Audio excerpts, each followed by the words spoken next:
tele vagyunk izgalommal, szerintem mindannyian, más-más okból. Mi azért, Jánossal, mert valamit megálmodtunk, és ez lesz az első ilyen alkalom, hogy egy kicsit beszélünk a múltról, egy kicsit arról, hogy milyen is volt az elmúlt 100 éve az iskolának, és megpróbáltuk egy kicsit vegyesen összeállítani a vendégeinket. Először szeretném bemutatni Fuchs Erzsébetet. Abban tessék nekem segíteni, hogy hánytól hányig tetszett az iskolának tanulni? Én 40 és 48 között... 48-ban végeztem. Akkor jól számoltam, ide bácsi. Úgyhogy már többig kell tenni.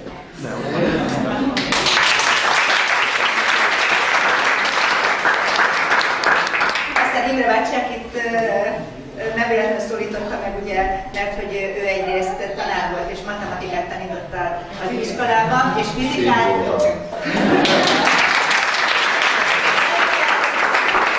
965 és 78 között. Hát én 65-ben jöttem ide, Nagy Sándor azért volt akkor, nyugdíjban mentek tanárnő, és attól kezdve tanítottam egészen 78. Tehát 13 éve. És aztán van itt egy család, egy orgonasi, akik pedig attól nagyon különlegesek a számunkra, személyes vonatkozásom is van, hiszen Mártit tanítottam, sőt, jelenleg is hospitálnálnak folyamatosan, mint leendő tanító, úgyhogy ez egy nagyon érdekes körforgás, mert hogy az egész család ide jár, körülbelül lassan 20 éve azt lehet elmondani, hogy van egy lázáros gyerek az iskolában, annyira, hogy a legkisebb az most első osztályos.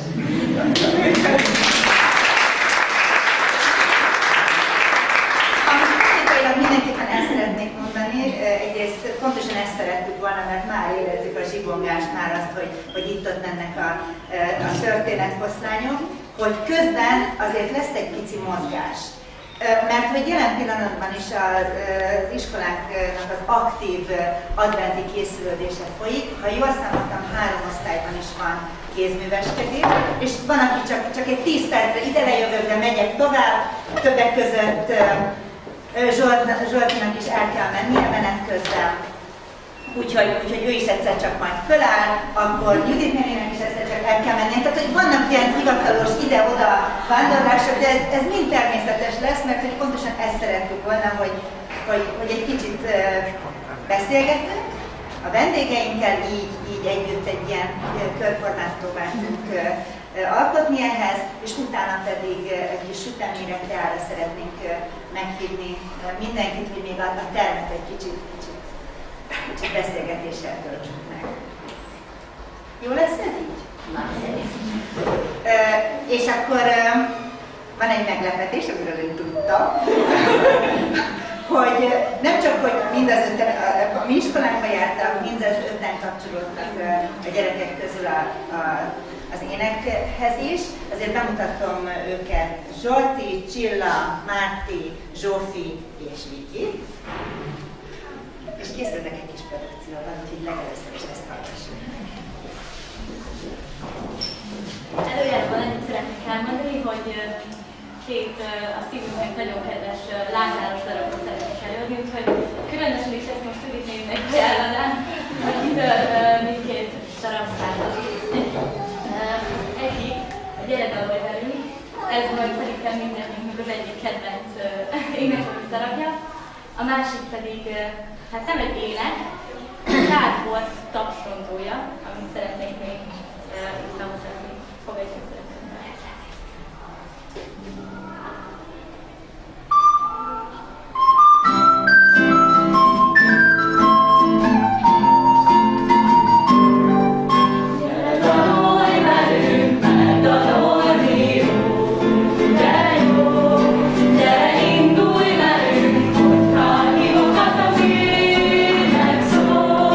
Mert az ének, szent jó, ha hangunk együtt.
együttérző szívét együtt, és valóban eltalálta együttérző szíveket. Nagyon szépen. Köszönjük szépen. Én meg szeretném szólítani kollégámat, matematika, fizika szakos kollégámat, hogy mindannyian azért jöttünk, nagyon sok ismeretlen arc is, hogy egy picit visszaemlékezzünk erre a 100 évre, illetve a 100 évből annyira, amennyit ugye visszafogadhatunk, illetve befogadhatunk, hogy mi, akik most ide járunk és itt dolgozunk, valamit vigyünk tovább, hogy tudjunk mire támaszkodni, tudjunk mire építeni, tudjuk, hogy milyen volt a múlt, és nekünk is esetleg mihez kell igazolnunk. Úgyhogy nekem, mint matematika fizika szakos tanárnak tényleg kíváncsian várom Imrét, hogy egy picit meséljen az ő fiatalabb koráról, illetve arról, hogy milyen volt a Lázár a 60-as, 70-es években. Hát nem olyan, mint most. Ez biztos. De azért néhány apróságot. Én 1965-ben jöttem ide, kerültem ide, ebbe az iskolába egyrészt, és én a Felvidékről jöttem. Érsekújvár környékéről, és hát nekem minden szokatlan volt, amit a magyarországi iskolákban zajlott. Mert ugye Szlovákiában, ott ahol a hivatalos nyelv a szlovák volt, hát ott ugye egész más volt a helyzet, és ott nem is volt jó nagyobb magyarnak lenni. Nem is lehetett vele dicsekedni, hogy az ember majd egyáltalán. No, minden esetre az Osda Józsefné, az Elvira néni volt az, aki éppen a 65-ben a kislányát várta, az Erika akkor született, ugye ő színésznő lett, ugye biztosan tudják azok, akik abban az időben. És az ő osztályát, a 8. osztályát vettem át, és én kísértem őket végig a tanév végéig. És hány éves is voltál akkor?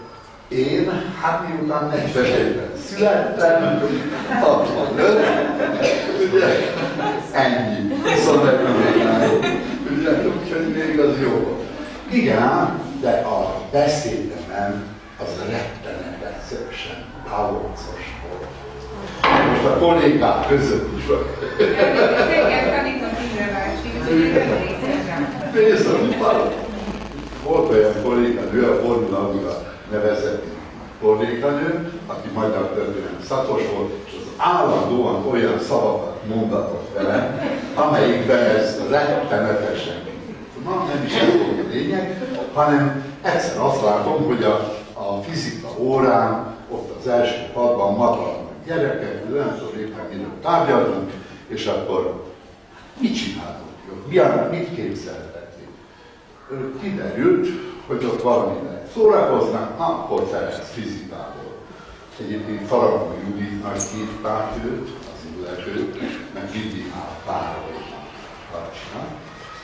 És hát gyököttek, nem tudom, ugye nem tudták a tananyagot, úgy jó diák szokás szerint. Na és az óra végén azt mondják, hogy jaj, Imre bácsi, hát mi magnóra akartunk venni az akciót. 65-ben gondolják el, akkor hogy milyen magnó. Na akkor hallgassuk vissza. Visszahallgattuk, és hát nem az én palócos beszédem volt rajta, hanem az ő fizikából való elmondás. Úgyhogy örök életre megmaradt meg, ha lehet örök.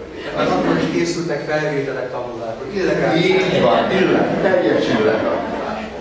No, a másik ilyen eset, és mindig, tehát még mindig az az első év, április 1-je volt. Hát április 1-je nálunk ugye oda, ott ugyanolyan nap, mint a többi, megyek az osztályba, a saját osztályomba, és a pap fordítva, párna megfordítva, 7-es, visszafelé mondja a jelentést.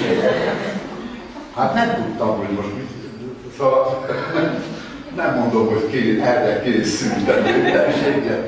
Mit képzeltek ki? Papírt elő, rögdolgozat, gyerünk, olyan feladatokat adtam nekik, amit lehet, hogy én sem tudtam volna. Akkor hirtelenjében, és hát ugye 10 perc után mindenki befejezi, vége, most aztán megkapjátok a hadatot egyeseit. Abban az időben, itt az iskola épületében biztosan még mindig megvannak ezek a berugró ilyen.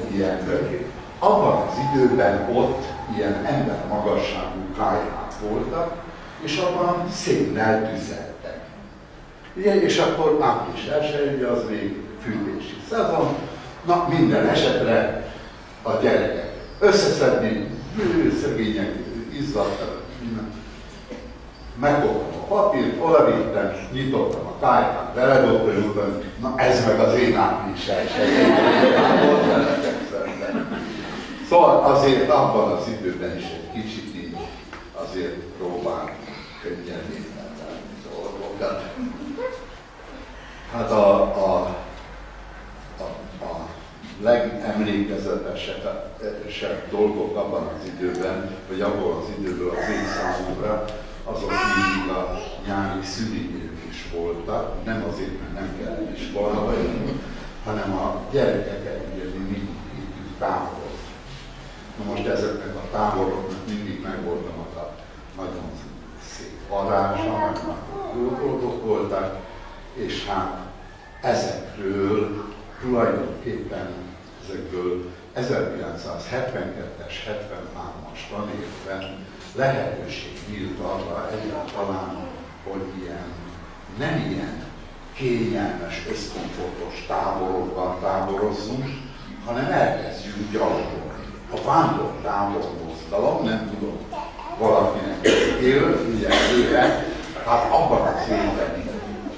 És a vándortáborban, hát ennek az egésznek útján, tulajdonképpen 73-as szülinőben, akkor mentünk az első ilyen táborba, a Bakonyba. Ez gyakorlatilag azt jelentette, hogy 2 hét alatt egy kb. 100-120 kilométer közötti távolságot 2 naponta végig gyalogolt. Mindenki a hátán vitte maga 2 hetes csomagját, az ágymenüjét, tehát lehetőket változatot, magunknak főztünk, magunkat elláttuk, és 2 naponta tovább kellett menni, ha esik, ha nem. Na most ezeken a vándortáborokon, hát mi vezettünk naplót is, és amikor én 1978-ban ebből az iskolából elkerültem a József iskolába, mert ott kineveztem igazgatómat, és akkor én adtam a lázát, nagyon nagy szívfájdalommal, és akkor én ebből az iskolából ilyen fizikai dolgot, tehát ilyen tényleges dolgot, a 4 vándortábor naplóját vittem magammal, mint egy emlékként.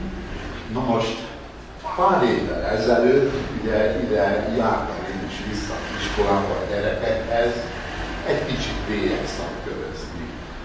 És aztán utána lassan a bélyegszakörösök elfogytak, de megláttam az iskola vezetésében, vagy az iskola tanári karában a Veronkát, Géci Verát, ugye akkor úgy hívták, és akkor a 4 naplót azt szépen összecsomagoltam, amit én 40 évig őriztem, és ezt a 4 naplót elhoztam ide az iskolába, hogy a könyvtárban őrizzék meg, mert bizony ott azoknak a nyaraknak az eseményeit, az életünkkel, történéseinkkel, akkor az most itt az iskolája.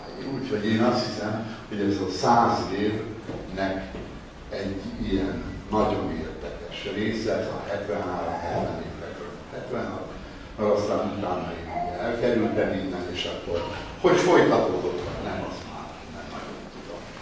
Hát ezek így ilyen röviden egy pár dolgot, és azért, hogy valamit azért a régi kollégákról is hagy mondjak. Farkas Gyula volt az igazgató úr, abban az időben, amikor én kerültem, és még nagyon hosszú ideig. Én az igazgatótól nagyon sokat tanultam, emberségről, a vezetőnek, hogy kell magatartása kell lenni, hogy kell kiállni az emberekért, a tanárokért, a gyerekekért, és miután én 78-tól 20 éven keresztül a József Attila Általános Iskolának voltam az igazgatója, én állítom, hogy olyan vezetőképzőt sehol nem kaptak volna, mint itt a Farkas Gyulából, és nem én voltam az egyedüli, mert ebből az iskolából Gölei József, Bangári, akkor még valaki, de azok is vezetők innen ebből az iskolában nevezték. Úgyhogy én a Gyuszit mindig atyai tanítónak tartom azóta is. Szegény már nem volt. Köszönjük szépen ezeket a szép gondolatokat. Erzsények, ezek a nevek még tudod, Erzsények? Ezek közül már én sokkal előbb voltam. A Schwab József és a Schwab tanító bácsira arra emlékszem. Még a házukra is emlékszem, mert sokszor mentem hozzá, és így eszembe jut, hogy na, Schwab tanító bácsira. Sok évvel ezelőtt. Schwab tanító néninek is, ha majd igen, néztem. Akkor van egy, nagyon sok mindent kaptunk Inde bácsitól, egyáltalán a bizonyítványaitól elkezdve nagyon sok mindent érdemes nézni, de itt menet közben eszembe jutott, hogy beszélgettünk kétszer is telefonon, és hát én napokig utána derültem ezzel, mert annyira jó kis igazi diák csíkeket tetszett mesélni, hogy mi is volt, hogy volt. Egy kicsit tetszene nekünk erről mesélni? Hát ugye amikor még én ide jártam, az nem sokkal a háború után volt, mi nagyon háborús gyerekek voltunk akkor, és átadott osztályban. Legalábbis a tanítóink személyre átadott népség voltunk, mert verekedtünk, cirkuszoltunk, mindent csináltunk. Voltunk vagy 30-an az osztályban, ha jól emlékszem, és abból 7 lány volt, a többi mind fiú. És itt az iskola előtt, a másik oldalon ott volt 2 papírüzlet, az egyik a Molnár, a másik a Gártonyi volt. Mai napig, mikor eljövök erre, mindig eszembe jut, hogy na, így voltak akkor. És akkor olyan kis versenyben voltak, ugye, mert egymás mellett voltak 2 üzlet, de hát aki ide járt iskolába, az mindenki ott vásárolta az iskolai dolgokat, amik kellettek, 10 annyi, mint manapság. És akkor Dobó András volt akkor az osztályfőnökünk, ez annyira megmaradt bennem. Úgy hívtuk, hogy Kis Dobó, mert alacsony ember volt, de egy nagyon jó pofa kedves, ő volt az osztályfőnökünk. És hát próbált rendet tartani ebbe a bandába, de elég nehéz volt neki. Akkor még divat volt ám az, hogyha nem úgy viselkedtünk, ahogy jó lett volna.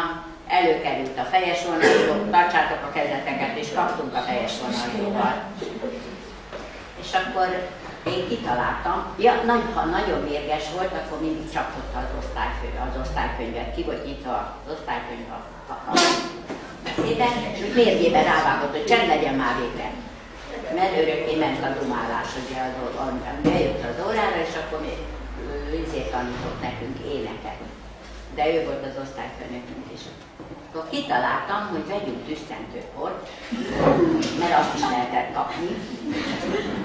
És akkor vettünk egy olyan fél marétre való tüsszentőport, és az egész osztály a tenyerében rakott egy csipetet belőle, és megszórtuk az osztálykönyvet. És amikor bejött a tanítóbácsink, akkor mindenki főszívta a tüsszentőport, mint az őrültek, úgy elkezdtünk tüsszentőt. Aztán egy darabig hallgatta, és rájött, hogy itt valami biztonságban is jó nagyot rávágott az osztálykönyvre, hogy helyezzek már be, akkor ő is rákezdett. Akkor hát ültünk a röhögéstől, mondanom se kell, és ugye hiába akartuk abba hagyni, amíg a tüsszentőpor el nem múlt, addig ment a röhögés. Úgyhogy ilyen dolgok voltak, és akkor nem tudom, hogy még megvan-e itt az iskolában, az első emeleten egy olyan osztályunk volt, amit össze lehetett nyitni. És az volt a nagy terem akkor. És csináltunk olyanokat is például, hogy jókor, nagyon nagy telek voltak, és lejártunk az udvarra a nagyszünetbe, és akkor nagyon kemény telek voltak, és jókora hó volt. Vagy 20 gombócot csináltunk, gyorsan főszaladtunk, és fönt az osztályba ment a főzőosztályba. Úgyhogy amikor szegény osztályfőnökünk bejött, azt se tudtam, mit csináljon. Szóval ilyen dolgaink voltak nekünk. A padba akkoriban még nem ismertük azt, hogy golyóstól, hanem vágott tollal írtunk. És minden órán, amikor valami dolgozatot kellett csinálni, akkor volt egy ilyen nagy tábla, abba voltak a tintásüvegek, és a padban mindenhol volt egy ilyen kerek lyuk, amiben beleraktuk a tintásüvegeket. És bizony volt olyan is, hogy lerántottuk a szekrény tetejéről a tintásüveget, mert föl volt rakva, és megrántotta valaki a szekrényt, és ledült a tintásüveg az egész osztály. Na de ettől függetlenül azért nagyon jó tanuló népség voltunk mi, és nagyon szerettünk ide járni. Akkoriban borzasztó szegények voltunk. Hát ugye ez a háború után volt, amikor itt ez a környéknek a fele össze volt bombázva, nem voltak házak, összetört házak voltak. És akkor az ennivalót se úgy volt, hogy na most megyünk a boltba, aztán veszünk valamit, mert volt se volt szinte. És a Svédországból, a Svéd Vöröskereszttől kaptunk ebédet sokáig, akkor ettem életemben először ilyen szójababból készült leves, amiben ilyen kis pici, most hogy is mondják, most ilyen ível, mint a patkó, olyan tésztát most is lehet, olyan picikét, akkor úgy tudtuk, hogy a furujaleves. És imádtuk a furujaleves, mert hús is volt benne, meg mindenféle. És akkor olyan volt, hogy akkor ugye nem volt WC az iskolában, hanem hátul voltak a fából készült udvari WC-k, és oda kellett menni, a fiúk meg oda jártak cigarettázni. Engem nagyon szerettek a fiúk oda, én nagyon fiús lány voltam, én nem voltam nyavajgós, hogyha oda csaptak egyet, akkor menjek panaszkodni, hanem visszarúgtam, meg visszarúgtam. Úgyhogy... Van ilyen későbbi generáció. De helyes is, ne hagyják magukat a lányok, ne legyenek olyan nyámnyilák, hogy hagyják magukat. Nem szoktak. Úgyhogy ha olyan volt, hogy mert padvízéteket tartottak, ugye, hogy a padban voltak a dugi cigaretták, hát nem ám egy dobozzal, csak egy-egy szár cigaretta, meg ilyenek, mert hát az egy elég drága dolog volt. Akkor ha jött a padvízit, a végén elkezdték, 7 pillanat alatt minden cigaretta az én padomban volt. Mert a fiúk tudták, hogy én nem fogom elárulni őket. Nagyon-nagyon szerettem ide járni iskolába. Később, amikor már a Bagiba jártam 4 évig, oda is szerettem, de azt már a kettőt nem lehet összehasonlítani. Annyira más volt az. Nagyon-nagyon szerettem ezt az iskolát. Pedig hát azért nem itt a közelben laktam, hanem az akkori Túlszó utcában, ami a templom háta mögött van, a Tagoteleki templom háta mögött van. Onnan jártam ide iskolába, de én nagyon-nagyon szerettem, és nagyon szép emlékeim vannak innen. Nézzük még egy kicsit, hallgassuk meg a fiatalokat is. Ki szeretnék ide járni? Zsolti? Volt olyan pillanat? Szerettem ide járni. Én elmondom, hogy mondjuk ezzel a helyiséggel kapcsolatos emlékemet, ezzel az ugye az ebédlő, és amikor mindig ezt a helyet látom, akkor egy ilyen kígyózó suruglik be, ami valahogy onnan megy, és valahogy így kimegy azon az ajtón. Nem tudom, hogy még most is így működik a rendszer, de amikor én énekkaros voltam felsőben, akkor fenn volt az éneknemű az énekkar, és ki kellett rakni pótszékeket, hogy hát hogy ugye a szopránnak a másik fele, meg az altnak is a másik fele elférjen, teljesen. De akkor még nagyobb volt az énekem, mert ugye most csak 3 évfolyamból van, de az én időben még 5-től 8-ig volt a felső, szóval még nagyobb volt. És a lényeg az, hogy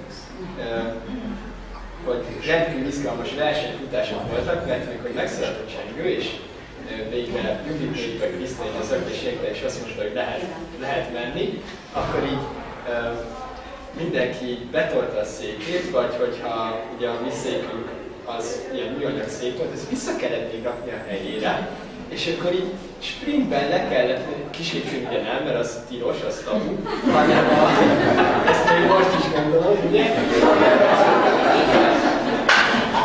De egyébként ez jó, akkor egy kis ügyére, tehát kétszer-háromszor volt olyan, hogy mit tudom én, valami tanulmányi versenyre készültök, és egyik tanárunk azt mondta, hogy most feljöhettek a kis lépcsőn. Hát, na, igen. És szóval a kis lépcső az tabu volt, hanem így, tehát is minden ugye ki a folyosón, le a lépcsőn, és ide az ebédlőbe, és igen. Szóval ezek a versenyfutások megjegyzettek az életben. Biztos nektek is van hasonlóan. Énkeitek. Hát én nekem a kis lépcsővel kapcsolatban az, hogy voltak kötelmes nénik, a Botos Zsuzsa néni, ugye azon nagyon-nagyon szeretünk járni, és akkor mindig megkérdeztem Botos Zsuzsánék, hogy Botos Zsuzsánék, bementek a kis lépcsővel, azt mondta, igen. Mert nem is az megkapszom. Hogy ezt nekem miért nem mutatni eszembe? Legalább emlékkor. Hát nekem nagyon kedves emlékem, az nem így ilyen sztori lesz, csak hogy én nagyon-nagyon szeretem itt az utókötelezést. A Pápi Krisztanének a férje, a Feri bácsi tartotta, nem tudom, hogy van valaki, aki járt oda, de az volt az egyik legkedvesebb emlékem a Lázáról, természetesen az énekkarokon kívül, de szóval azt. Mit jelentett ez utókötelezés? Tehát ez pontosan milyen foglalkozás volt? Hát az egy rendes ilyen utóköteles, ilyen és ilyen nagyon dupla kötelekbe ugráltunk, meg labdákat dobáltunk, nagyon látványos volt, nagyon szeretem. Ha már mindenki mondott a kis lépcsőt, talán is csatlakozok, csak én ne szakítsuk meg a sort. Visszajöttem, láttam, hogy ezt most vitálni. Többször volt, hogy én is felmentem a könyvtárba, mert egyik másik óravázatomhoz kellett egy alsó könyv. És egyszer csak így rádöbbentem, hogy én most már használhatom a kis lépcsőt. És mondták, ez olyan örömmel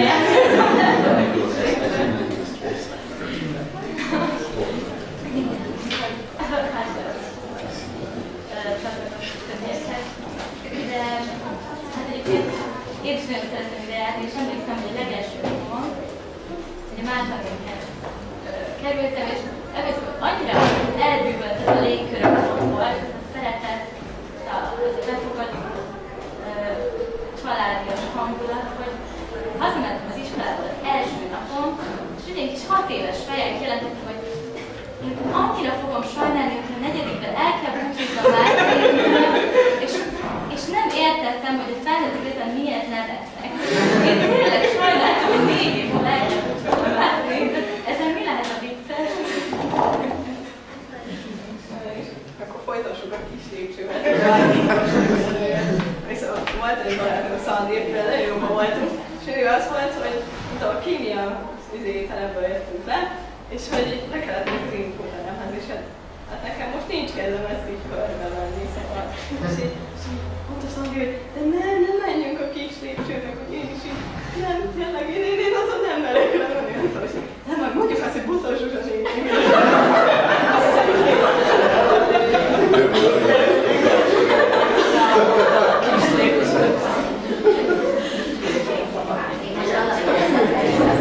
Csak egy mondat, hogy elég sok fiatalt látok itt, hogy a mi időnkben nem olyan volt az osztályozás, mint mostanában nálatok. Nálunk az 5-ös volt a legrosszabb, és az 1-es volt a kitűnő.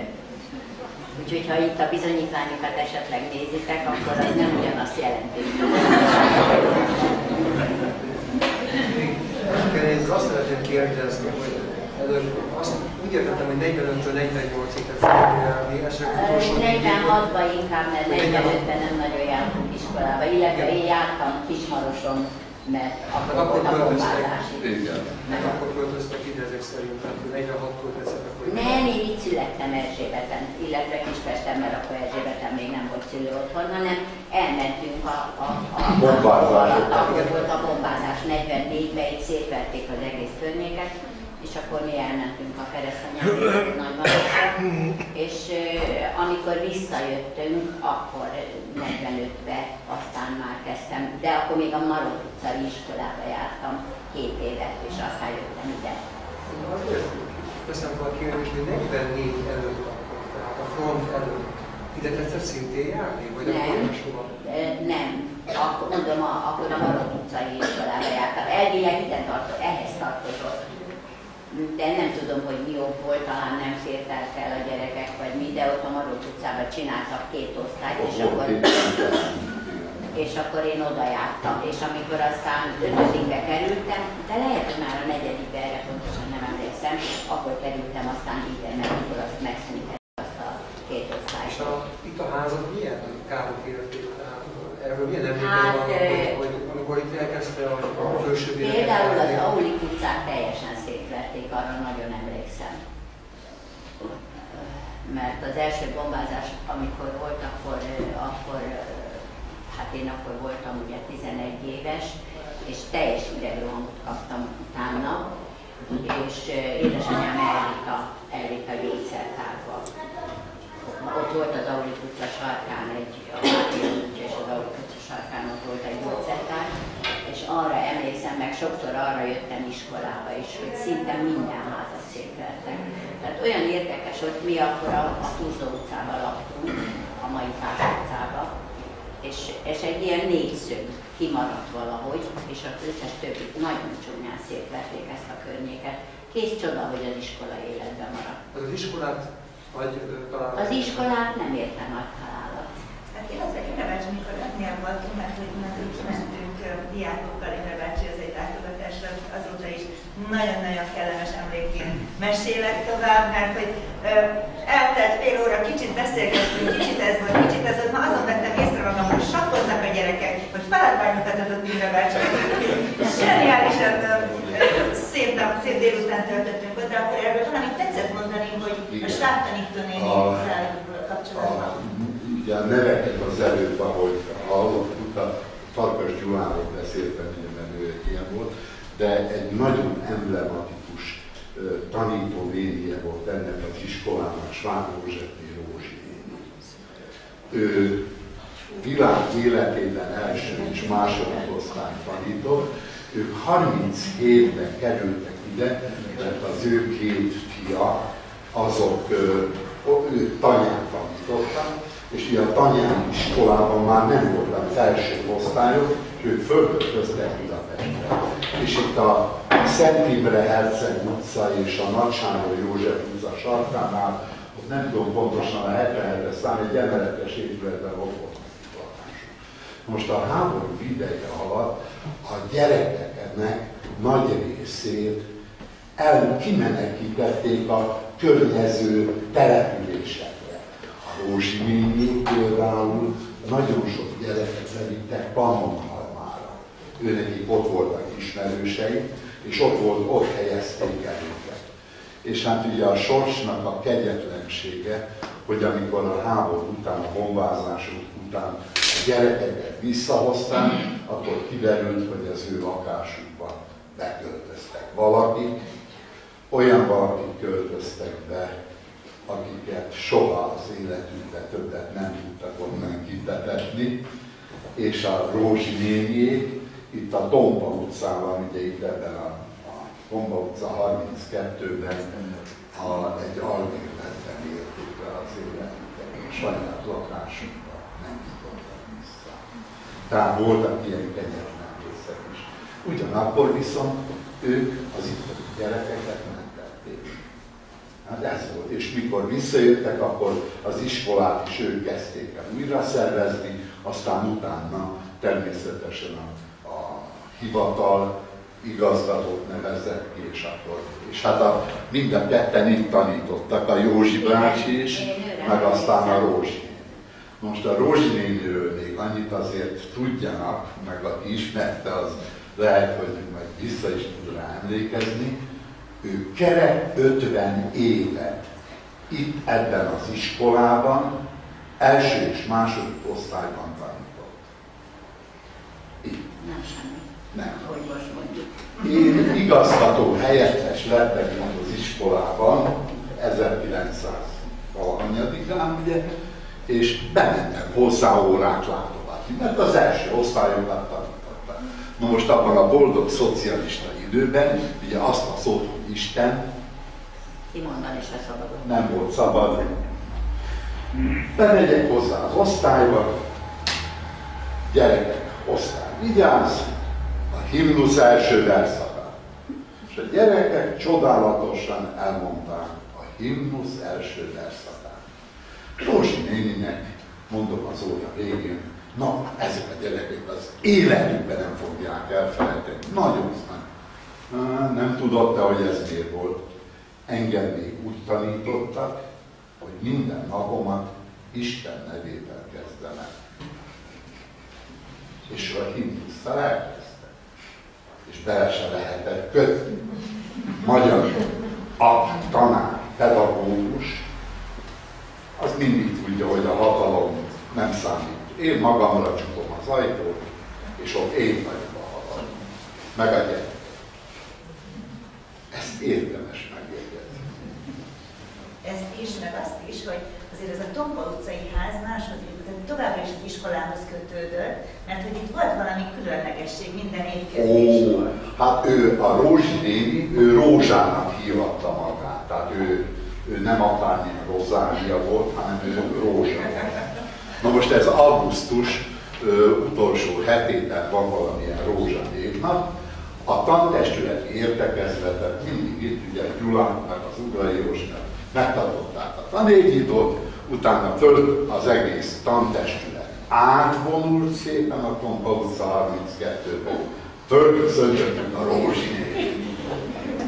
Most hát ugye ez nagyon emlékezetes, hogy élveztem, nagyon különben addig tanított, ő 1983-ban halt meg, 86 éves volt ő akkor, és az volt az utolsó olyan év, hogy már nem tudta fogadni 86-ban a Rózsanapot, mert már kórházba épült, és onnan már sajnos nem is jött ki. Na most én abból a szempontból volt én, vagy mondom én így, mert előtte való héten, hát én nekem kellett az egész tantestület részére mindent, amit a Rózsi néni ott föltállal, az beszerezni.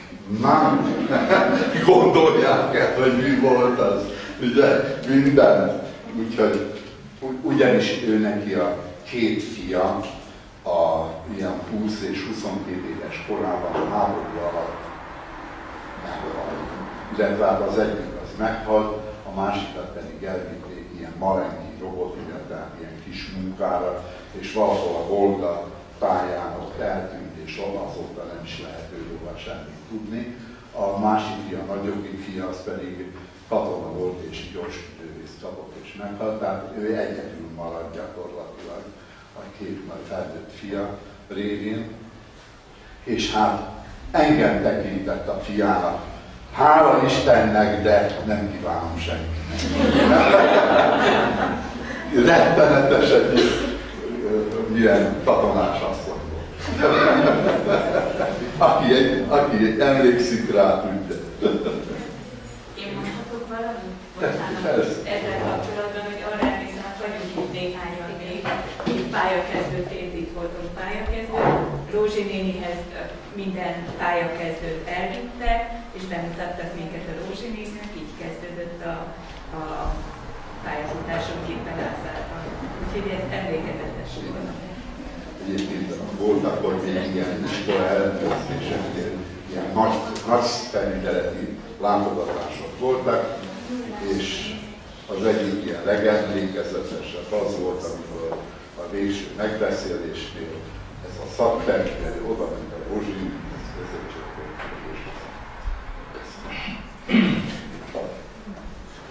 mert ő úgy 80 éves korában is. Nagy szó. Én még szintén tőled idejézve Erzsébetől szeretném, hogyha arról beszélnétek, illetve beszélnének, hogy régen milyen volt az iskolának a nívója. Ezt azért is kérdezem, mert a mostani időszakban, akár a gyerekeink, akár a nem olyan régen kivaladó gyerekek azért tudják azt, hogy nagyon kemény versenyben vesznek részt. A kerületiskolák közötti harc, illetve versengés az nagyon erős, és a Lázár bizony nem rossz.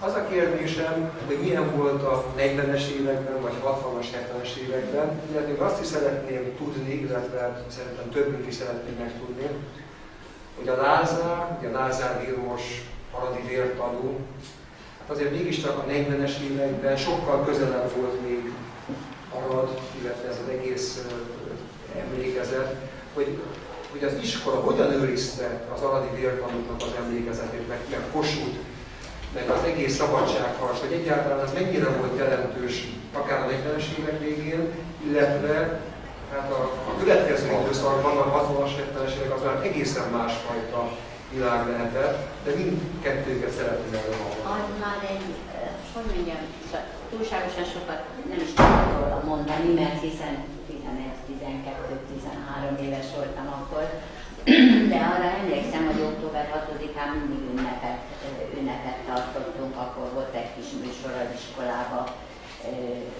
amire így emlékszem. Szóval, hogy mondjam, na jó, ez nem politika végül is, ugye, hogy a hőseinket megünnepeljük, de nem volt ilyen politika, mint ami manapság van, hogy mindent ellen a politika. Tehát nem sokat. Akkor volt az ünnepély, és akkor megbeszéltük, ami előtt a felszabadulás volt, akkor úgy kezdtük az órákat, hogy bizony mi is imádkoztunk az óra előtt, és úgy kezdtük az órát, és emlékszem rá, hogy amikor a Felvidék felszabadult, akkor ugye azért bejött a politika kissé, mert akkor azt énekeltük. Ez most ebben a pillanatban jutott eszembe, hogy egy picit gondolkodni is kell rajta, hogy Jézusom, volt direkt erre egy dal, hogy mennyire örültünk, hogy virágokba tapostak a honvédek, amikor bementek már most. Egy fél óra múlva biztos, hogy és azt tudom, hogy legalábbis én csak a mi osztályunkról tudok ugye beszélni, mert azért nagy összetartás volt a gyerekek között, hogy átok rossz népség voltunk, de nagyon jó tanulók. Azzal együtt, hogy nálunk volt egy olvasókönyvünk, volt egy rajzfüzetünk, volt számtanfüzet, írófüzet. Olyan volt például, hogyha dolgozatot kellett írni, akkor megadták a dolgot, még emlékszem, a Dobó tanítóbácsi megadta, hogy na most akkor erről írjatok nekem egy dolgozatot, a jövő héten beírjuk a dolgozatfüzetbe. És akkor az olyan volt, hogy otthon ceruzával megírtuk, mert nem volt otthon tinta, meg toll, meg mit tudom én, mert ez nagyon a háború után volt még. És akkor azt megírtuk ceruzával, és azzal a bizonyos mártogatós tollal, akkor szépen beírtuk óra alatt a füzetbe. Akkor aztán azt kijavítottak. Mert még azzal együtt is, hogy másolták, rengeteg mindenféle nyelvtani hiba már akinél. És akkor, szóval, de ezzel együtt azért az iskolán jó tanulók voltunk. Igyekeztünk. És a tanáraink is odafigyeltek, viszont az is igaz, hogy akkor nem számított az, hogyha nem úgy viselkedsz, hogy kell, akkor kapsz két fülest, és utána jön az anyukák panaszkodni, hogy megverték a gyerekemet, amiket, bocsánat, hogy ezt hallom, mert hát nekem is van kisunokám, az ugyan nem működik, de nem egyszer hallottam, hogy a kissé más vallású családok berohannak, hogy mert oda csapni neki egyet. Hát nekünk bizony oda csaptak. És tiszteltük is a tanárainkat. Úgyhogy az, amit én elmeséltem, az egy ilyen ritka dolog volt, mert mondom, a mi osztályunk az egy kiválóan átok rossz osztály volt ilyen szempontból. Viszont ha nem úgy viselkedtünk, megkaptuk a körmösöket, és senki nem nyafogott. A lányok is szépen sorba álltak, és tartották a magukat, mert egy sorba állították az osztályba a gyerekeket, és bizony jött a tanítóbácsi, és oda csapott, ha nem úgy viselkedtünk. És tiszteltük a tanárainkat, nem volt ilyen, hogy jaj, visszapofázunk, már bocsánat, meg ilyesmi, hanem bizony tartottuk a szánkat, meg szóval akkor azért úgy állt az ember hozzá. Az ember gyereke, mert akkor még gyerekek voltunk. Hát ez nagyon-nagyon-nagyon régen volt. Parancsoljon, de majd mindjárt régen mondom csak. Tessék parancsolni. Régen. 48-ban kezdtem itt. elsős, a sráctanítőnének voltam egy hétig a tanítványok. Molnár Margit vette át az osztályt, és innen minden vasárnap az udvarról indultuk a templomba, fölálltak az osztályok, és akkor a párosával felvonultunk, és utána vissza. Utána jött az úttörős rendszerváltás, a csapatvezető. Hát még a templomhoz hozzátartozik, hogy az első áldozásra készülés, meg minden szikárda volt, nem úttörő mozdulom volt, hanem szikárda. Itt volt a Pörtember és és a József atya tartotta meg a felkészítést. Én ott laktam az Amiabizt a sarkán, mindig a sor végig mentem, és akkor kiléptem a sorból és be. Muter ott várt már a templomban, meg az apám, én meg otthon gyorsan bebújtam a WC-re, a légben, hogy mégis legyenek készre. Akkor kerestem. Most ugyanígy volt utána az úttörő mozgalom, akkor a Puskatanárul vette át. Én nem voltam úttörő, én Kiskajtásról kékreferző volt.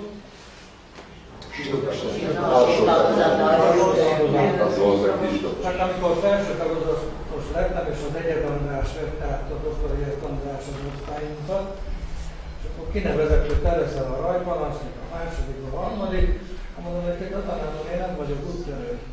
Azt mondja, nem baj, fiam. Mától kezdve most úttörő.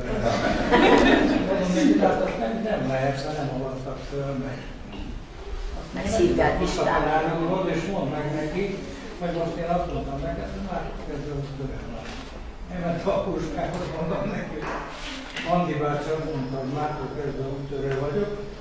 Rendben van, fiam, azt mondja. És hát így ment a politika. Mondjuk 56-ban ültettem. Azt tudom még állni, hogy 56 elején elkezdődött a németnél oktatás önkéntes alapon. Versenyek azok ilyen, amit az előbb kérdezett, hogy volt-e, nem volt tornaterem. Az én osztálytársamnak, a Lékon Misenek az apukája tervezte a tornatermet, és 7-ben, 8-ban építették meg a tornatermet a szülők, mint a diákok. A apukája vezetésével voltunk a tényleg. A futás az a Töltenberg utcában volt, a futóverseny, tornai az udvaron volt.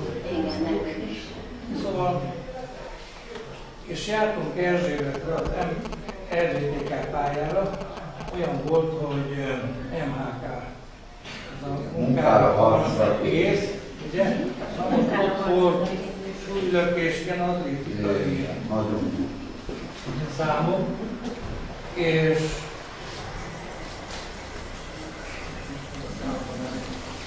hát a Rátai oldalra ezt találom, nem volt egy olyan beállítottságú, nagyon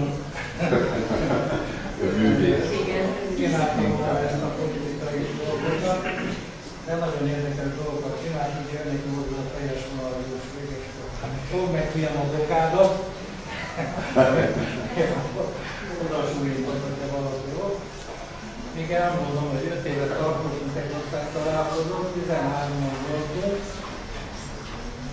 Velem járt a Célszó Jóska, őneki az apukája volt a közlekedési miniszter, és nagyon rendes srác volt.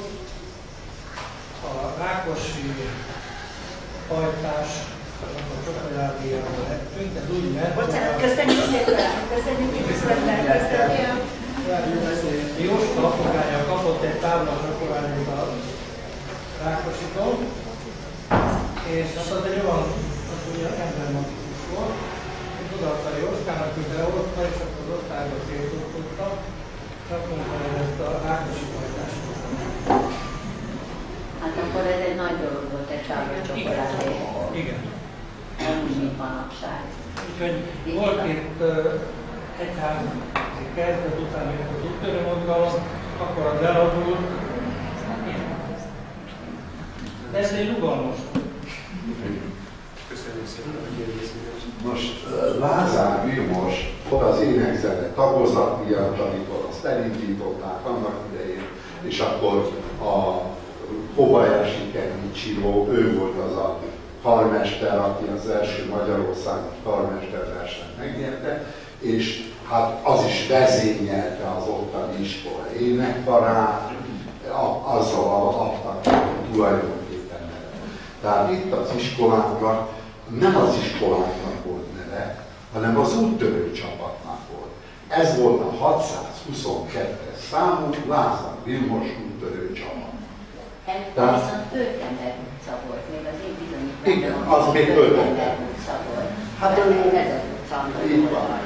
És tulajdonképpen később jöttek már aztán azok az idők, amikor az iskolák teljesítményei alapján választhattak nevet maguknak. Na most miután abban az időben nem tudom hanyadikként választhatott nevet végül is a Lázár utcai iskola, tehát tulajdonképpen az maga akkor az egy minőségi elismerés volt. Tehát ez a 60-as évek vége felé, akkor már, és akkor. Na most ide járt ebben az iskolában egy Walker Viktor nevezetű, a Hundia Filmstúdióban, nem tudom, emlékeznek ez a rajzfilmekre, ő volt az, aki rajzolta ezeket a filmeket.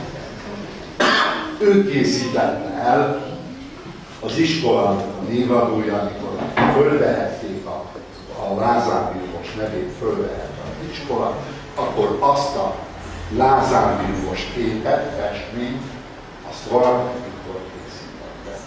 Egyébként a Lázár utca és a nem tudom melyik utca sarkán, valahol ott, ugye ott, igen, ott a sarkon ott laknak ők, aztán ők meg is van. Szegény. A fiai nagy gazember volt mind a kettő, azok is ide jártak. Úgyhogy a gazemberekből volt mindenféle.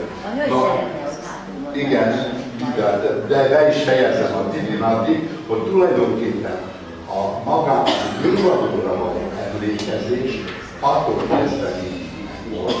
Hivatalosan az állam nem nagyon szerette az október 6-án ünnepelni, tehát az aradi vértanúkat ünnepelni, és mi általában mindig a Keretesi temetőben volt, aztán a Battyány Lajosnak van az a nagy síremléke, és általában ott egy ilyen állami megemlékezés szokott lenni az aradi vért abban az időben is, és arra hívtak meg mindig bennünket, tehát azoknak az iskoláknak a képviselőjét, akik az aradi vértanú valamelyikének a nevét viselték. És ez volt gyakorlatilag a megemlékezés, amit arról, de is átadom, át is adom. Vagyok, ide jártam 46-tól 54-ig, és hát én is itt bólogatok, amikor hallom azt, hogy nézett ki akkor az iskola. A padló az ilyen fekete olajos valamival volt fölkenve, akkor olyan kályhák voltak, amit ön említett, ilyen nagy cső alapú kályhák, amire a gyerekek előszeretettel másztak fel a tetejére. Amikor ön volt, amit lazsítómit raktak rá, hogy jobb üdös legyen.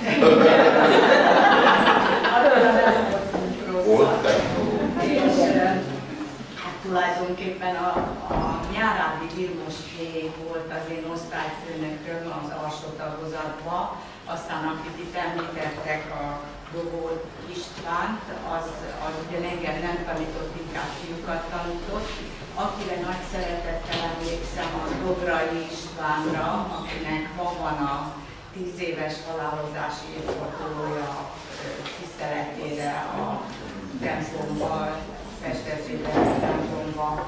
Bocsánat, egy pillanatra, a Pálfi Krisztin tanított, az ő nagypapája, a Dobrai István. Igen, igen. Ő csinált itt nekünk egy nagyon kedves énekkart, ahova nagy szeretettel jártam itt bennünket mindenhova versenyekre, és nyertünk is budapesti díjat.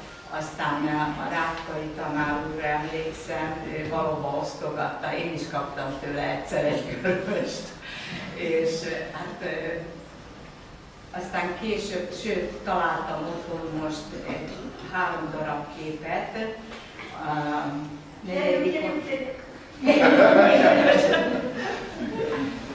De nem látok senkit se itt az osztálytársaim közül. Hát ha a Facebookon előkerültek, hát nem tudom.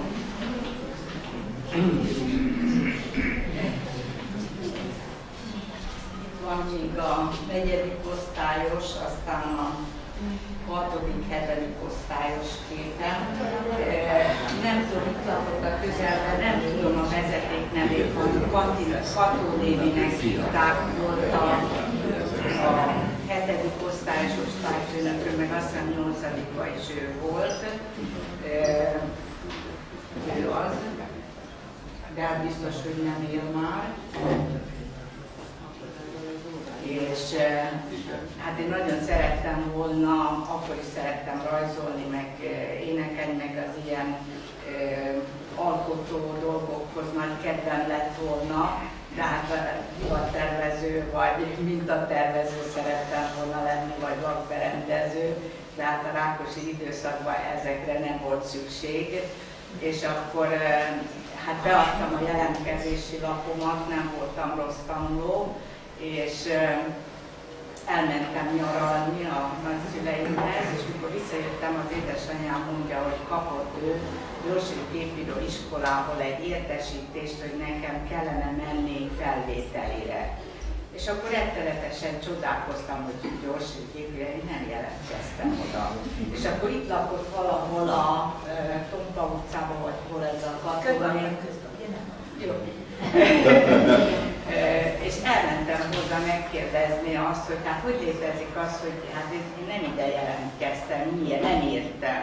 És akkor azt mondta nekem, hogy kislányom, te nem vagy gyárba való, menjél csak szépen el, és járj az iskolát, és aztán majd utána meglátod, hogy mit tudsz magaddal kezdeni. El is mentem, és akkor itt az Ady Endre utcában volt egy gyorsítgépíró iskola, amit elvégeztem kitűnő eredménnyel, és akkor elmentem 56-ba dolgozni, aztán 4 évvel később esti iskolán leérettségiztem. Úgyhogy aztán azoknál a dolgoknál is bólogattam, amikor hát ugye itt az iskolában nem ilyen volt, ugye, bubi volt ott hátul, és az valami szörnyűséges állapotban volt, és mindenki rettegett oda menni, pláne szünetbe, inkább kikéreckedtünk órára, hogy valahova máshova menjünk. És azt tudom, hogy egyszer egy fiú alatt beszakadt a deszka, szegényt húzták ki, és utána építettek rendes WC-t, tehát katasztrofális volt a helyzet. Nem sokat törődtek a higiéniával, akkoriban semmi ilyesmi nem volt. Úgyhogy most, mikor bejöttem, mondták, hogy menjek az étterembe, mondom, az hol van. Úgyhogy tulajdonképpen kedves emlékeim vannak, hát háborús gyerek vagyok ugye én is, 40-ben születtem, úgyhogy az első emlékeim a háborúról szólnak, ami úgy van az agyamban, mint fénykép. Nekem is. És akkor az első, itt a Pesterzsébetet, amikor bombázták, attól a pillanattól kezdve, az mint egy fénykép úgy él az agyamba, és hát aztán apukám férfi fodrász volt, és akkor ő elkerült az ilyen munkaszolgálatot, meg már nem hívták be, hanem járt borotválni, meg írni a katonákat, meg a tiszteket, meg mit tudom én, és akkor ő bevitt bennünket innen Erzsébetre a lehető legrosszabb helyre, az Alkotás utcába a bátyjához, ahol is a fölöttünk lebombázták, meg meggyulladt az épület, a szörnyű volt, és utána nagyon sokáig nem mentünk el a testvéréhez, és akkor én azt mondtam a szüleimnek, mikor meghívtak, már olyan 16 éves lehettem, hogy ne mondják meg azt, hogy merre menjek, mert én oda fogok találni. És mondták, hogy ez lehetetlen, egy 4 éves gyerek nem emlékezhet rá, és egyenesen oda találtam. Úgyhogy olyan szörnyű emlékek voltak, hogy az emberbe beleégtek. Aztán tudom, hogy egyszer már nem ismertetek. elmentünk, hát a Kossuth Lajos utca az volt a sétáló utcája a Festerzsébetnek, oda mentünk, mondtuk akkoriban. És oda mentünk mindig vasárnap délután, meg hát ott volt a korzó. Igen.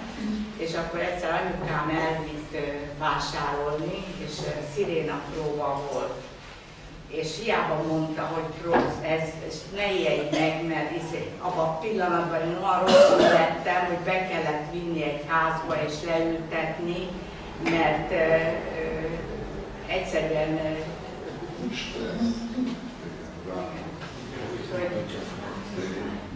igen, ne is tudják meg. Jöttek a bombátok, igen. Sőt, a rádióban is mondták németül, hogy vigyázzat, jönnek a repülők. Úgyhogy hát ilyen emlékeim vannak. Nektek ezt már nem kell megírni, és ne is legyen ilyen soha. Ez csak olyan, mint amilyen a filmekben. Ott se érdemes. Nem, én nem is nézem. Zsófi, a élmények kapcsán elkezdtél mesélni a kis lépcsőről, aztán itt valamit még elkezdtél mondani, de úgy belép forrasztottuk a szót, mert másfele kapcsolódtunk. Elmondod? Hát én egyik legviccesebb emlékemet szeretném elmesélni, legkedvesebben. Úgy szerettem, nem én voltam a leglelkesebb diák életkorban. Őszinte legyek. Minden alkalommal meghallgattam Tiszanénitől, hogy láttam volna a Csillát. Csilla nagyon lelkes vagy. Fejből tudtam, hogy pontosan mikor fogom hallani ezt, hogy a Csilla milyen lelkes. De volt egy olyan óra, amikor szegényt nagyon kiakasztottuk, és akkor egyik osztálytársamat a patikot küldte ki először, hogy jó, akkor hagyják őt dolgozni. Szerintem az volt az első ének, amikor tényleg nem csináltam semmit. Ültem és dolgoztam, hogy ez ott mellettem lévő vagy valami. És engem is kiküldött, és úgy nem értettem, hogy miért, tehát jól van, akkor kimegyek. És elkezdünk beszélgetni a partittal, jobban megismertük egymást, de jöttek az emberek. És akkor még valaki jött, és akkor már 5-en ültünk ki, és akkor még mindig jöttek. És így kiküldte az egész oldalt. Mondom, de a vége az lett, hogy 20-an ültünk kint. És akkor egyetlen probléma miért nem mentünk haza, hogy én elhagytam a táskámat, és voltak olyan aranyosak, hogy ilyen külön terveket szőttünk, hogy fogunk berohanni a táskámért. Aztán tényleg végül az volt, hogy amikor újból kiküldött egy embert, akkor én berohantam, elvettem a táskámat és kirohantam. Ez 7-es koromban volt. Szeretném megszólítani az apukát és az anyukát, hiszen tényleg tudhatjuk azt, hogy családok vannak, akiknek gyerekeik, vagy akár több generáció is ide jár, tehát valahogyan csak mély a kötődés, és csak erősek a szálak, amelyek esetleg tényleg évtizedeken keresztül egy-egy családot a lázához kötik. Önök is, hogy van?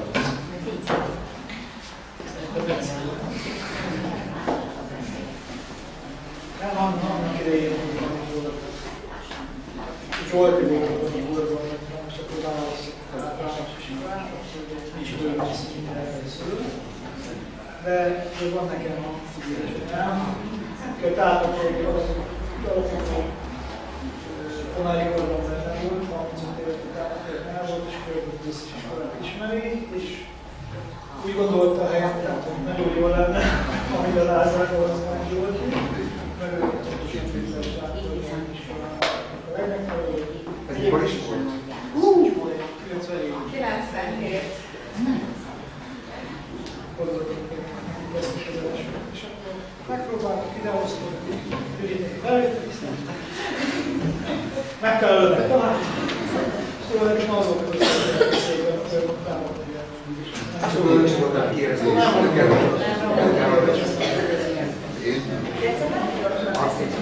Nem is ugyanaz, hozzá, nem is dolgoztam. Két tanítva, vagy szerintem úgy közösen róla. Valóban senki. Bárkihez, bármelyik tanítókár boldogan visszakerültem volna, de ez soha nem történt meg, csak legkésőbb is csodálatos Móni Marceloszki párosnál. Hát egyébként az iskolaválasztás az egyik nagy élmény volt, amikor nagycsoportos lobbis szülőként megnéztem a bemutató órát, és megláttam a 3 szóval vízút gyakorlatot az akkori egyik énektagozatos osztályban. És hát ugye Zsolti sem elment, tehát a Zsoltit is elvesztünk, ők 4-en a Fazekas gimnáziumban folytatták már, éreztem ez a színvonalát.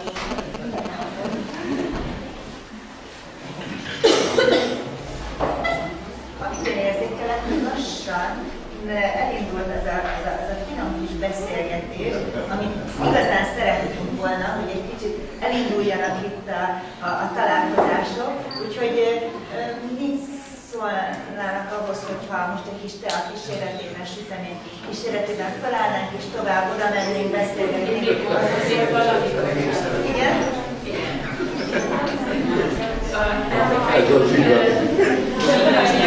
Elkezdjük majd beszélgetni, akkor már nem tudok mindenkihez szólni. Ugye tudjuk, hogy ez az egész programsorozat a 100 éves iskola megünneplésére indult el, sok mindent csinálunk. Említettük, hogy voltak riportok, amiket készítettünk, volt tanárainkat, gyűjtjük azokat a volt diákjainkat, akikre büszkék lehetünk. Bármiben tud segíteni, kérem szépen, hogy szóljon, jelezze nekünk a nagyon régiek közül is, akikre így mindig is büszkék lehetnek a lázárosok, azokat legyenek szívesen megemlíteni. Illetve indítottunk pályázatot a volt lázárosoknak, meseíró vagy novellaíró, vagy bármilyen történetíró pályázat. Arra kérem, hogy azok közül a történetek közül, amiket itt hallottam, az érdekesek, azokat küldjék el nekünk a pályázatra. Szeretnénk majd egy kiadványban megjelentetni a meséket, pályázati anyagot, és nagyon örülnék, hogyha a volt lázárosok, volt tanítványaink közül is, akikre azt gondolom, hogy biztos tudnak írni, mert bocsánat, hogy van, akire oda nézek, meg azokra, akiket én nem ismerhet. Én itt voltam diák is, de nem ismerhetem, hiszen én később kerültem ide az iskolába. Tehát, hogy jelenlegi lázárosoknak is szól, de nagyon kérem, hogy írjanak nekünk pályamunkákat. Ezek a történetek olyan érdekesek, és azt gondolom, hogy ez egy novella. És abból a régi időből, amiről nekünk már konkrét személyes élményeink nincsenek. Úgyhogy ezt is szeretném kérni. Tessék, parancsolj! Rákai Gábor vagyok, az említett Rákai tanáriumnak a művelnek az ügyköcse. De nem is elég szóltam. Ebben a teremben 60 évvel ezelőtt ott ültem körülbelül, csak akkor nem volt ekkora, itt volt egy fal, és csak ez a 3 ablak volt. De ez akkoriban ilyen napközis terem volt, és egy étterem, vagy egy kajtán volt azon a részen, aztán utána nincs több osztályban elkezdődött. És hát 60 évvel ezelőtt úgy körültünk, ugye akkor orosz nyelvet tanultunk, idejében a forradalom után orosz nyelv nem volt olyan büszkék, nekünk marxántunk volt, mert a doktor egyetemondás tanárunk, és franciául külön beszélt, és így franciául kezdtünk el tanulni. Nem tartott sokáig, mert néhány évben aztán visszajöttek orvos. Addihoz kapcsolatban egy jó történet.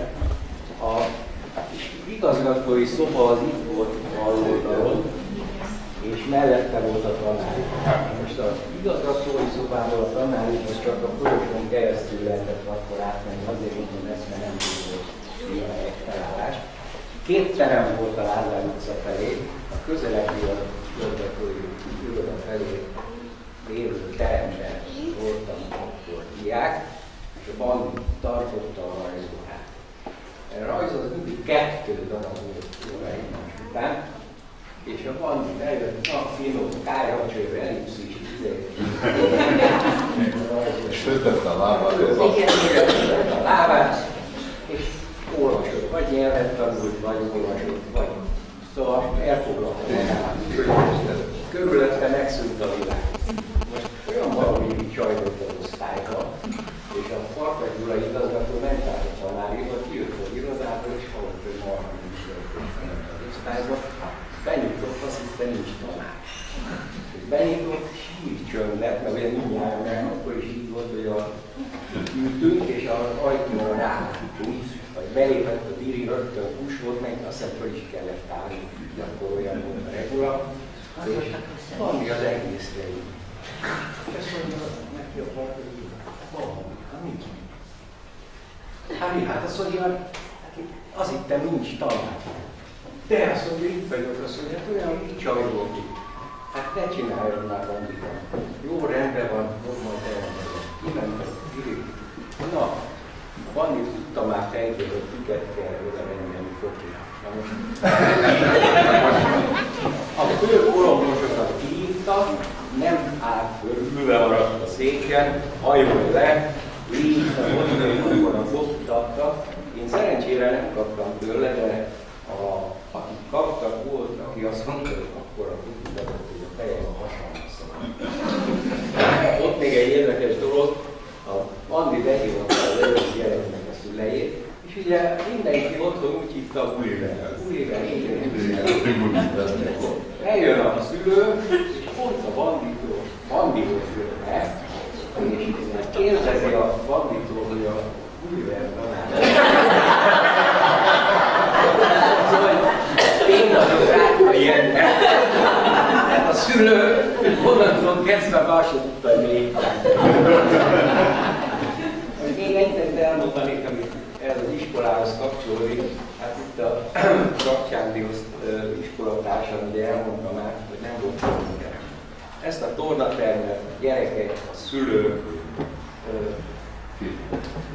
közmunkával, nem közmunkával, társadalmi munkával, tényleg úgy volt össze téglajegyeket kellett tenni, meg minden könyvtanszat. Na most, amíg ez nem volt, az itt tornaóra volt, télen is.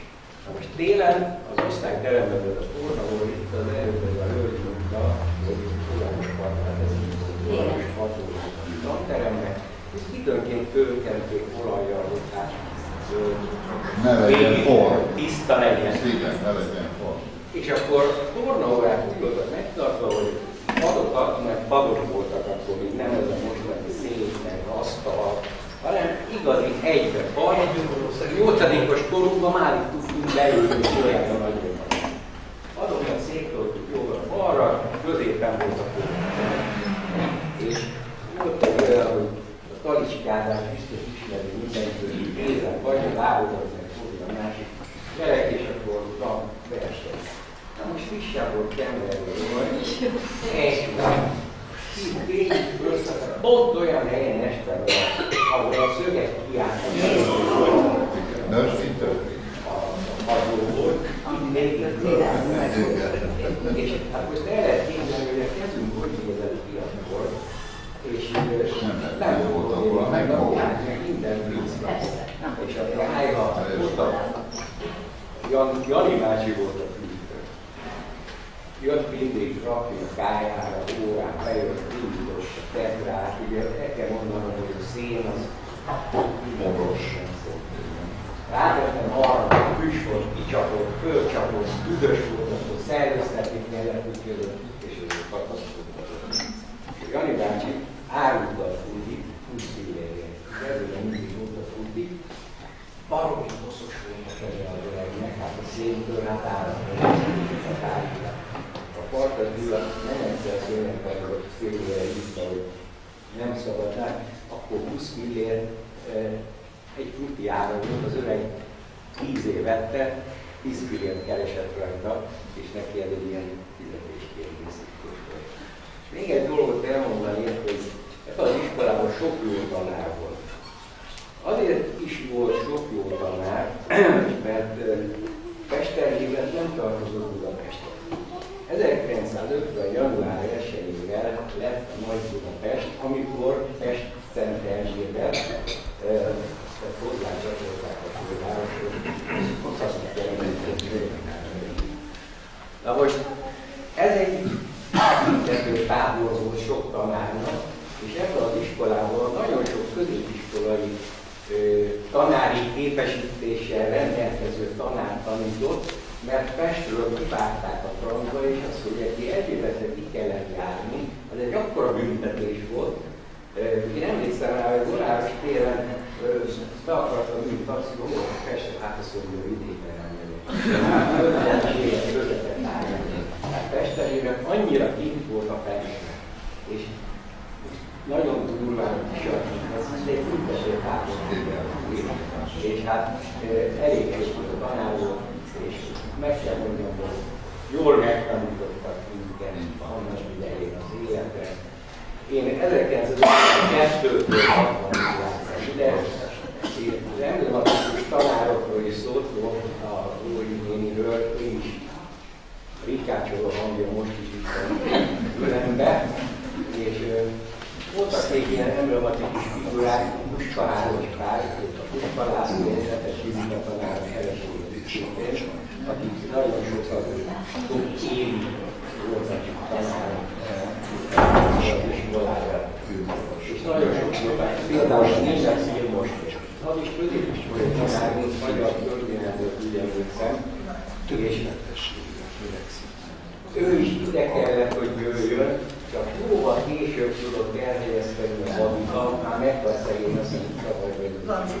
Tehát idén halt meg a német filmos, egyébként tanított 5 percig magyarra engem, hát akkor került ide, hogy nagyon fiatalon.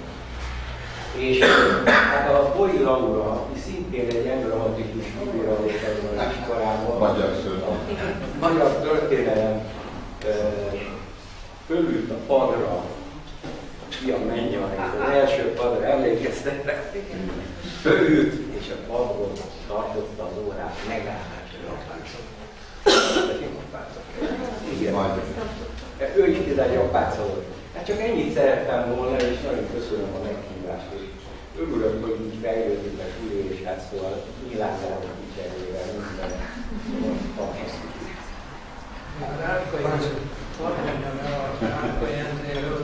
Egyszer ő csinálta mindig, hogy rajzoljátok le a kártyámos, mert tudom, valamit kinézett, és akkor előtte való órán mindig kijelölt valakit, hogy Géza fiam, van ébresztő órátok? Van tanárom. Fél órára bevonult. Behozta, és akkor az ébresztő órát kitettük a asztalra, ő ugyanúgy fölvette a poszt, olvasott, látott az asztal, és akkor rajzoltott az ébresztő órát. Azt fölhúztuk az ébresztő órát félre, ugye, az a szület előtt volt, csörögni.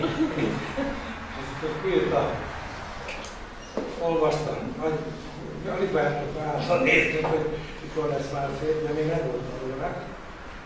És akkor egyszer megszólalt, majdnem hanyat esett a széken, rendődött, és akkor írd a fiam, gyere ide, aki hozta az órát. Fogd meg a munkádat, fiam. Akkor a magyar tanár volt, én nagyon szerettem jártam hozzá a Zárdós utcába, és még most is keresnek. Egyébként 5 éve halt meg a Vártai Bandi. Igen. És ugye... Kedves vendégeink, de hát most picit átalakulunk, és akkor süteményfogyasztás, kötetlen beszélgetés következik, de ezt megelőzőleg én most meg szeretném köszönni a szülőknek, illetve a diákoknak az előkészületeket. Nagyon köszönjük, hogy ilyen szép körülményeket biztosítottak arra, hogy így összejöttünk. És külön szeretném megköszönni az érdeklődőket, akik nem csak eljöttek, hogy érdeklődtek, hanem még az emlékeiket is megosztották velünk. Úgyhogy nagyon szépen köszönjük nekik is, hogy itt voltak. És szeretném fölhívni a figyelmet, hogy január 13-án lesz a legközelebbi ehhez hasonló telefelé, ahol szintén szeretettel várjuk az érdeklődőket, illetve az emlékezők kívánatokat. És még Márgitának akkor átadom a szót. Bocsánat, kérdezhetek valamit? És amikor igazán lesz a 100 éves évforduló, arra lesz valamilyen nagy ünnepség? Természetesen lesz. Igen, hát szeretnénk ezt az egész évet egy kicsit ennek a jegyében tölteni. Például 4 délután lesz, tehát 4 ilyen alkalom lesz, amit majd mindig szeretnénk táblázni, meg plakátokkal ellátni, meg bedobni, ahogy most is tettünk. Hívjanak bátran önöket, és szeretettel várjuk, illetve új és új embereket, akik még nem voltak itt. Aztán lesz, amit mondtunk, novellák, nagyon-nagyon sok apró kis mozzanata lesz, rajzpályázatunk, évkönyvet készítünk ezekről az alkalmakról, azokról a tudásról, amit már göngyölítettünk. Aztán lesz majd tavasszal a Lázár-nap, ott elsősorban az iskolánknak a tanulóira fókuszálunk egy kicsit, és nekik a történetei, a műsorai egy kicsit az iskolánkhoz kapcsolódnak, és majd október 27-én pedig lesz a centenáriumi ünnepségünk, úgyhogy lesz bőven egymás után sok-sok esemény. Igen? Megérjük. Ez nem azt megérjük. Biztos, hogy nem a 100 éves évfordulóhoz kapcsolódik, de mindenkit szeretettel várok egy irodalmi beszélgetésre 30-án. Bilinszky apokrifje lesz a témán, hogyha valakit érdekel, akkor voltak és akár szülőket, aki úgy gondolja, hogy szívesen beszélgetne velünk Bilinszky apokrifjéről. Köszönöm vendégeinknek egy nagyon kis apró ajándékkal, amit szülők készítettek, illetve az egésznek a szervezésében most két osztály vett részt, és nagyon szépen köszönjük a sok-sok segítséget, amit kapunk. Köszönjük.